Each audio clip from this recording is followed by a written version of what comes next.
In 2008, a catastrophic financial crisis shook the world. Analysts were oblivious, focusing on a global saving glut as the culprit. Borrowing costs fell, encouraging Americans to overspend. The pattern was simple: Asia earned more, while America spent more. But the real danger lay in fragile financial systems, not just imbalances. Today, those imbalances have returned. The same questions arise, echoing past debates. Policymakers might repeat the same mistakes. Present-day numbers reflect serious imbalances, though not as extreme as before. The IMF reports a global current account gap of 1.6% of GDP in 2025.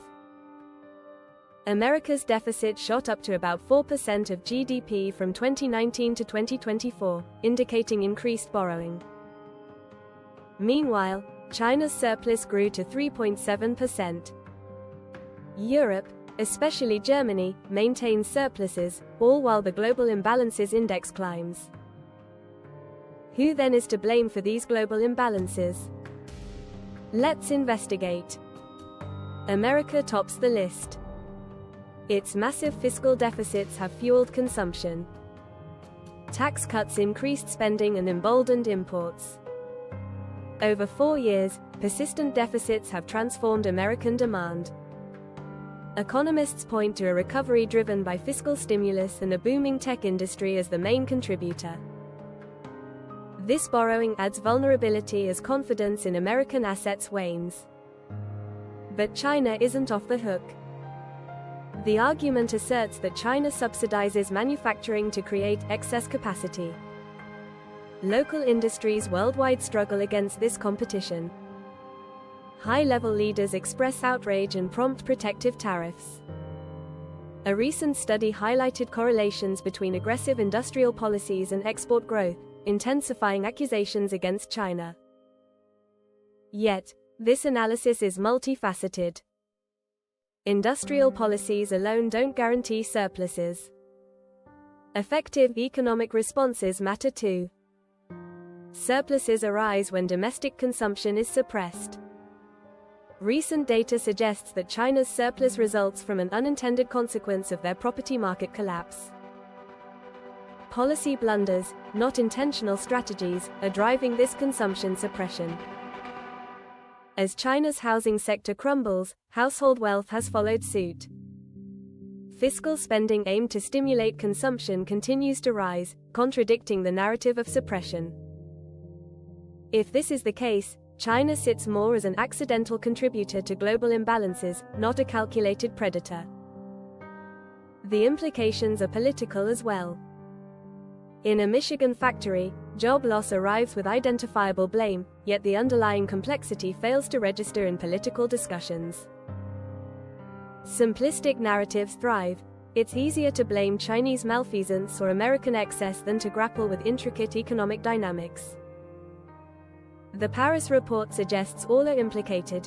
America must save better, while China needs to spur consumption, and Europe must boost investment. Reality complicates this framework, as policymakers prioritize attention to symptoms over root causes. If these imbalances persist without action, history warns us of dire outcomes. The 1997 Asian financial crisis arose from capital flight.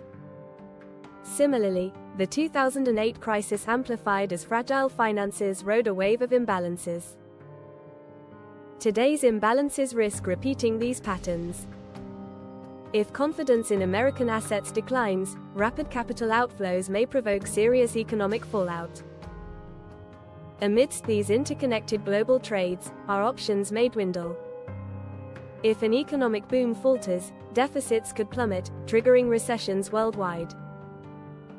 Governments with flailing fiscal situations might confront limited room for maneuver, amplifying risks further. In conclusion, the current economic situation is complicated, lacking straightforward villains and solutions. America contributes to these imbalances through fiscal choices, while China faces unintended consequences from its policies. Europe's staunch surpluses also play a role. Addressing these intertwined issues requires cooperation and complex solutions. As history illustrates, evading necessary adjustments can lead to crises, not solutions. The potential for ending this cycle rests in engaging with collective responsibility. In macroeconomics, everyone might point fingers, yet accountability remains scarce. We must foster dialogues around solutions that address the root causes, together. End card. Understanding global economic dynamics requires nuance. Let's take responsibility for our shared future.